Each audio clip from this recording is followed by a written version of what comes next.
Hey guys, Hector Castillo, Poppy from girlschase.com. Today I want to talk about how time affects your relationship. Now, it's time versus relationship because time can negatively affect or positively affect your relationship. And when I say relationship, I mean anything. It could be a girl you just met and you're talking to her at the bar and you've only been talking for 5 minutes, but there's a relationship that's building, or it could be a 5-year relationship or a 20-year marriage. So it encompasses anything that's at least romantic and sexual between you and a woman.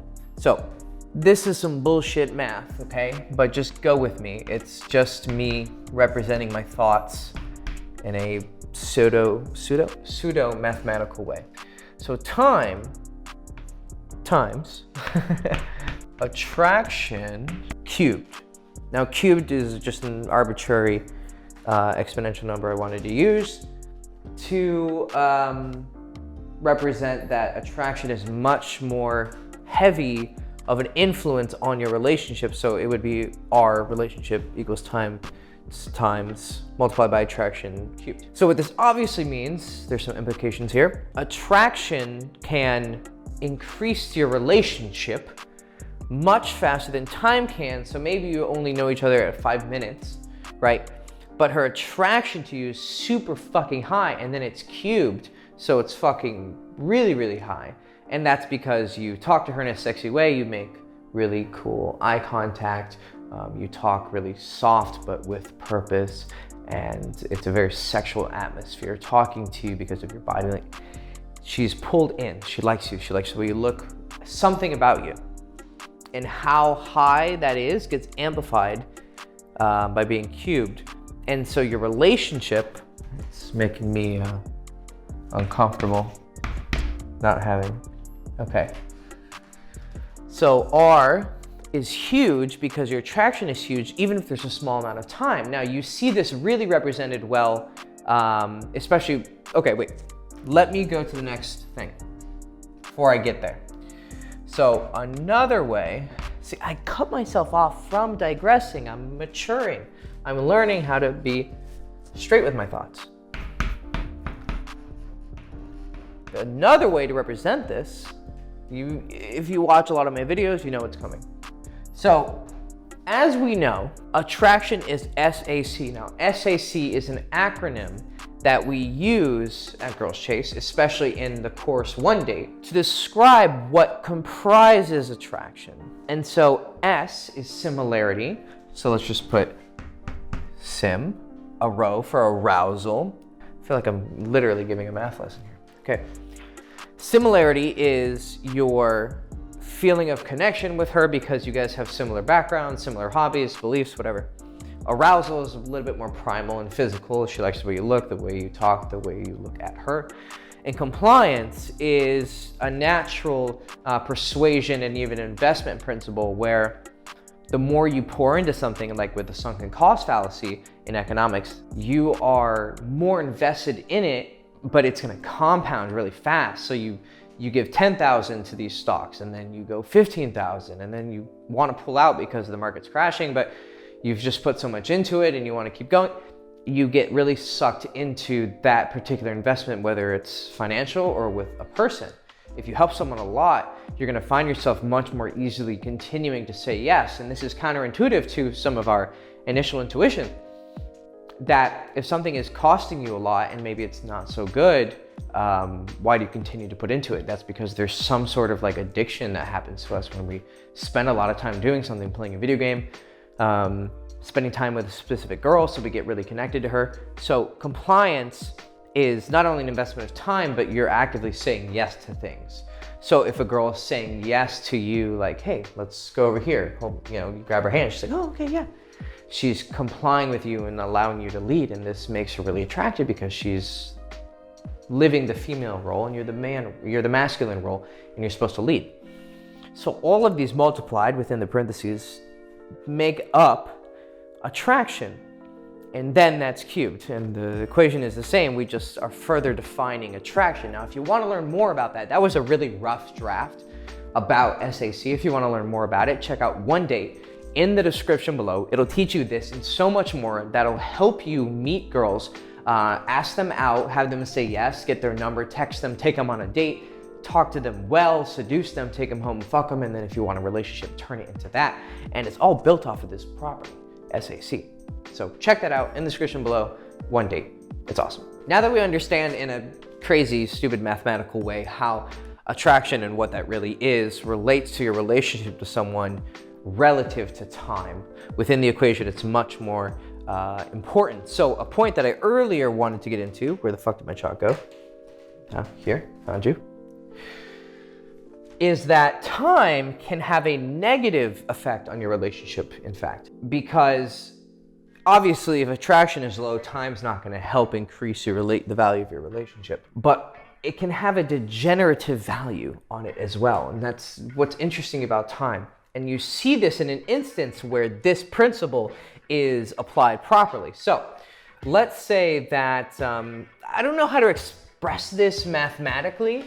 Maybe I would I'm actually thinking here, would I just divide by, and then parentheses this, and divide it by time, some other fucking fractional thing, I don't know. But if time goes too far, and attraction also has these speed bumps, especially in relationships, like hardcore relationships, where for years, usually we find the reason why if something goes on for 2 years, for instance, you have the 2-year drop.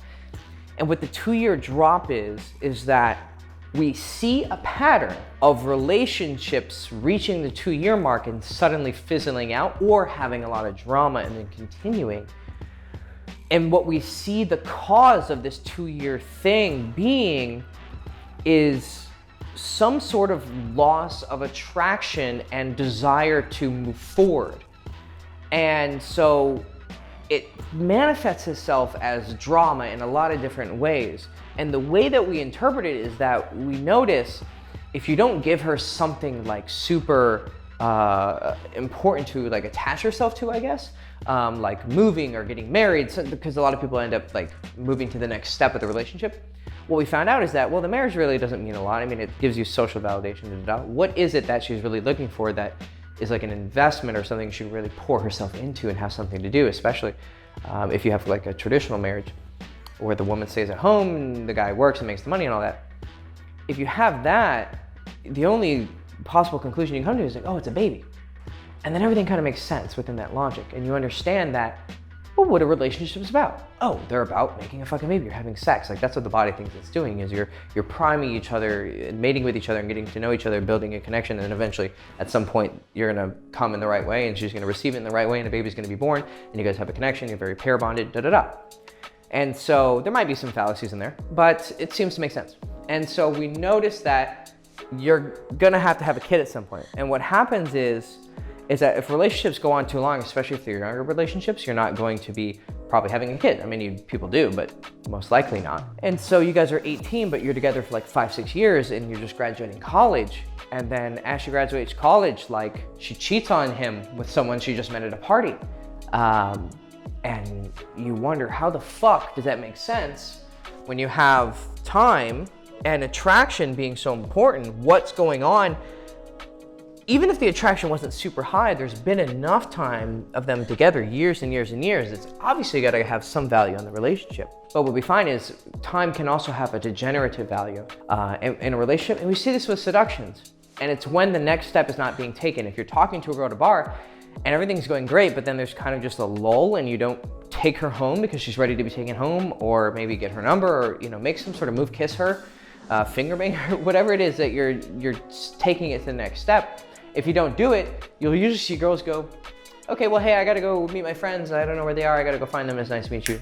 She's gone. So if time isn't being used in the proper way, and I guess really what's just happening is you're not maintaining attraction, but something is also happening with this principle I just explained about impregnating her or taking a next step in the relationship.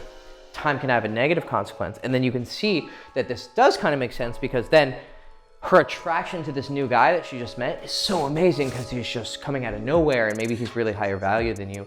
And she never really had a shot with a guy like this because, she didn't hang out in the same places he did. But he sees her on the street, approaches her. Wow, holy shit, who's this guy? He's so high value, he's good looking. He's so sexy, he's older, he's more experienced. He has a ton of shit on you. And I notice this with the girls that I've slept with who have boyfriends. I'm usually older, more experienced, blah, blah, blah. Not always, but mostly. And so her attraction to me is just fucking so sky high, especially because it's new. So freshness, where too much time has a degenerative value, freshness has a really, really high value. It's really, really good in this fucking weird ass math to have something fresh. So I'm fresh, I'm attractive, and then that's fucking skyrocketing her attraction to me total in our relationship.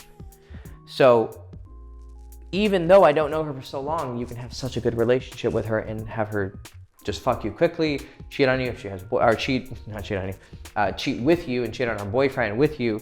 If she's in a relationship, it can imply that it satisfies the question of, you know, how could you have sex with like some super high tier girl on the first date? Like, why does she super high tier, like she's a Dota character. So when you have a super, super high value girl, some guys can be like, well, she can have any guy she wants. She can make them wait. Like, she doesn't need to do anything. Why would she have sex with a guy quickly? And it's because of this. It's because if you do SAC right and you build similarity with her, you build arousal with her, you turn her on and you get her complying with you and you leading her, she's gonna be super fucking into you, even though you've only known each other for an hour, and she'll be wet for you more than she was ever wet for her ex-boyfriends who she spent 6 years with, because they weren't the man that you were, and you're the one boosting attraction. So basically, you can fuck her quickly and have such a connection with her that, you know, 1% of the 1% of the men in the world could ever even come close to doing what you're doing. But because you understand how this works, you can take advantage of it, and you can build a really good relationship with someone even though you just met them yesterday. Like, you made a best friend and he's your best friend the first time you meet him because you just have that connection. And the way you build the connection is SAC.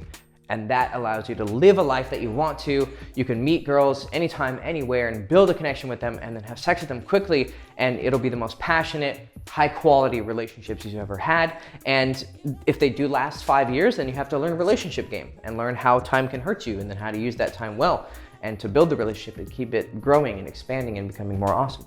And you can live your own life, your own mission, your own little video game of relationships, because you understand how they work and you can turn the odds in your favor and have the sex life and the love life that you want to have. Cool. Hope you guys enjoyed the video. Hector Castillo, Poppy from girlschase.com. Follow me on Instagram, like, subscribe, ring the bell. Check out One Date, like I said, in the description below. Also check out my King of College book, which is in the description below. And this is more about gaining reputation and doing social circle and meeting friends and meeting girls through friends. And so if you want to learn more about that, that's all in my book. It's about my college experiences, but you don't have to be in college to get it. It's okay. The principles still apply until, you know, you can't talk anymore. So check those out. Again, like, subscribe, ring the bell. Follow me on Instagram, and yeah, go fuck yourself.